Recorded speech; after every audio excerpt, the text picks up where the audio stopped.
Mobility, D'Antonio's been clamoring for it. You're giving it to him.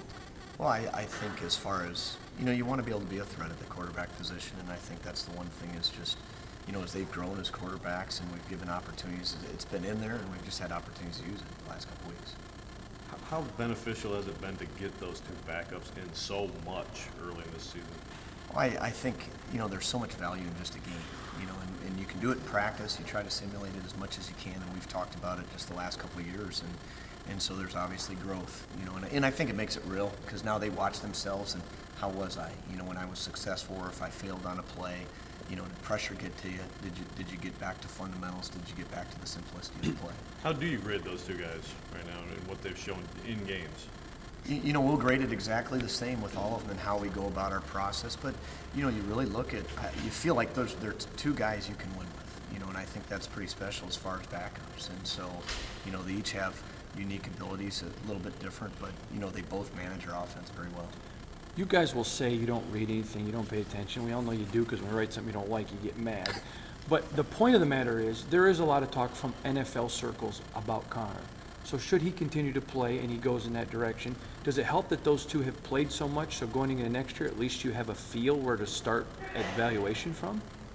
Honestly, and I'll probably answer it the way you don't want me to, but, I don't know if you want to concern yourself with that right now, but I think anytime there's just value when you play a backup, even if it's for this season, we just have not had those opportunities. You look at really the last couple of years where we were sort of set with QB and we tried to throw, I think maybe 3 or 4 years ago, Andrew and, Maxwell in maybe during the second quarter, and you just didn't get real reps. And so I think there's been great value in those guys just playing. So he's not going to the NFL?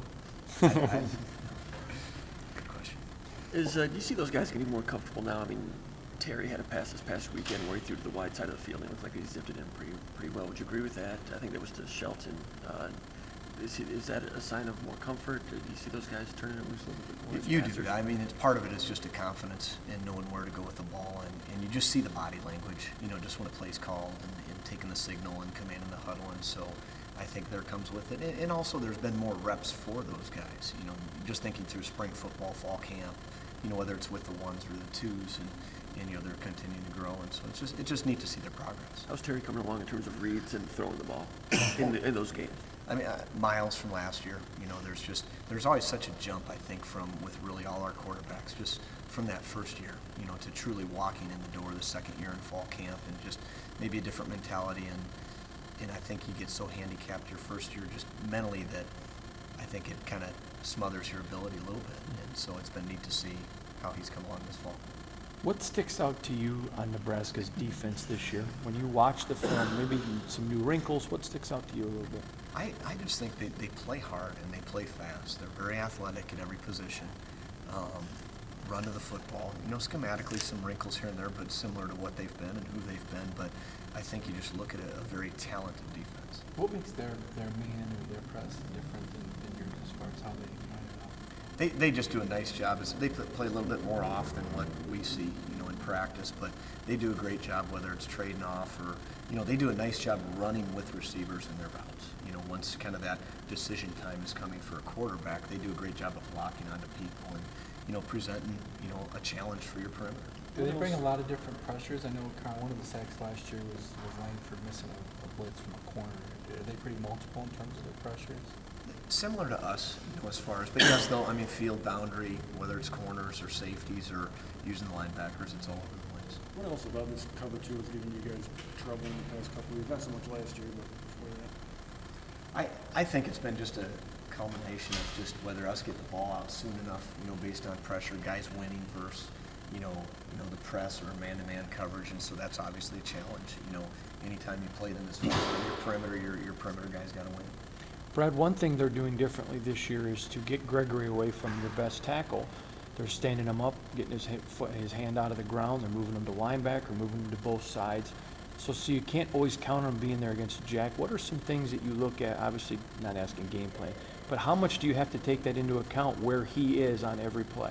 Well, you always do, I think, when you play, a player of his caliber, and has the ability to move around, and you see a difference. Obviously he knows the defense much better this year, so they're able to move him and use him, whether it's standing up or as a defensive end on either side. And so I think you just need to be very aware of where he's at if you're the running back and you're counting for him him for pass protection, or if you're the O-line and you're counting for him pass pro. You need to know his location on every play. You ever worried about Connor being almost too comfortable these past 2 weeks where he's got so much side to throw and it just looks like everything comes pretty easily? Yeah, I mean, that's where I think you got to see yourself when you get out of rhythm, or, things are not comfortable. There's a little bit of adversity, but I think part of it is from the past 2 weeks, you can grow from how things click when they're in rhythm, and how they're supposed to feel. And so, he just needs to continue to grow as he does, and, be prepared to move in the pocket and keep his eyes downfield. How much of that comfort comes from what happened at Oregon, that stretch in the middle of the game?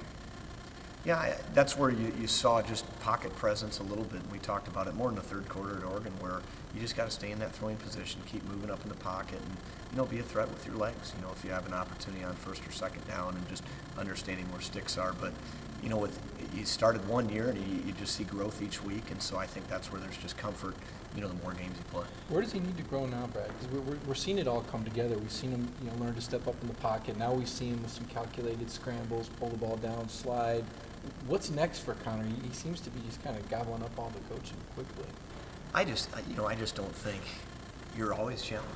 It's always, you're ever trying to seek perfection as a quarterback. It doesn't happen, and so, it just reads and eye control and, just understanding progression at times. And so he's throwing the ball very accurately, and he's sat in the pocket, and I think he can do that better, and I think he knows the things that he needs to improve on. The thing I like is he's just not satisfied as a person, as a quarterback, and so, he comes back, after we watch Sunday, and he's just disappointed, after last Saturday, and he played well, but there's things in there where he knows that, hey, I need to do better than what I did in these 2 series.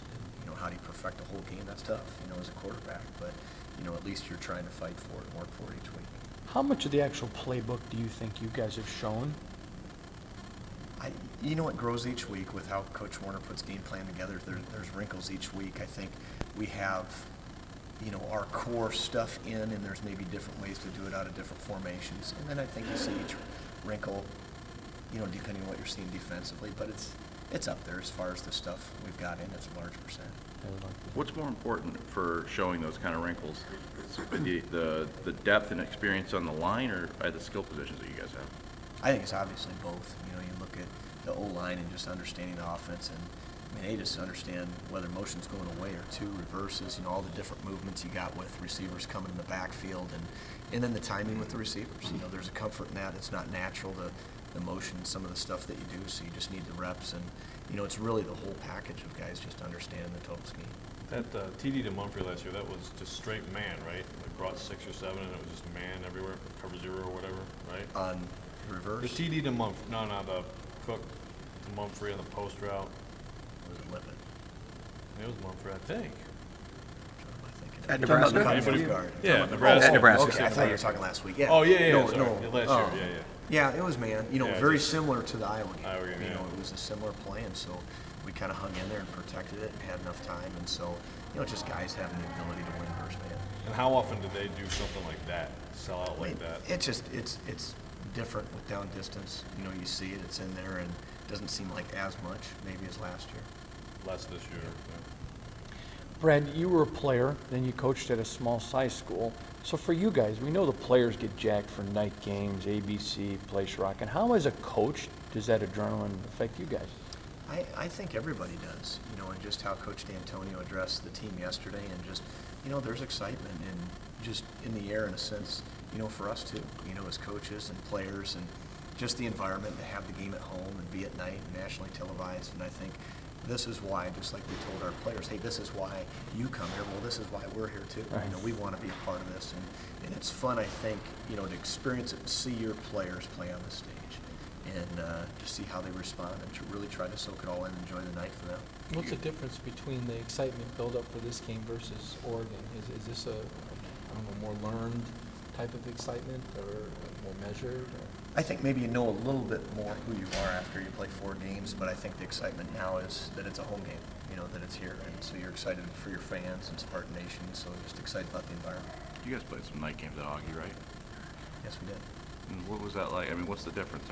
In terms from a coaching standpoint. One thing with that, I think, is not so much the game itself, the play of it at night, but just the day, and so we've done that, but it becomes a long day for players, and I think some players don't know how to handle it. And so at least we've been through it because, you know, you do your early morning breakfast and walk through, and we're able to come over here now that it's a home game, which is a little different. Just kind of be in a normal setting in the classroom and walk through, and then go back, and it's sort of that wait from 1 o'clock to 4 o'clock before we do pregame meal. That it's just how do players handle that? You know, can they rest, relax, and just get away, and then just kind of relax their mind, and then be ready to go at night? Mark talked about sitting in the hotel just watching football. Is that what you do just for from 1 to 4? Are you trying to get your mind off your game and just watching others? Yeah, we'll have some recruits here and stuff like that, but that's kind of your downtime, whether you go for a run outside, but, you know, depending on weather this weekend. But, you know, it's kind of time where you just sort of catch up with stuff and watch a little college football, and then you get ready for your game.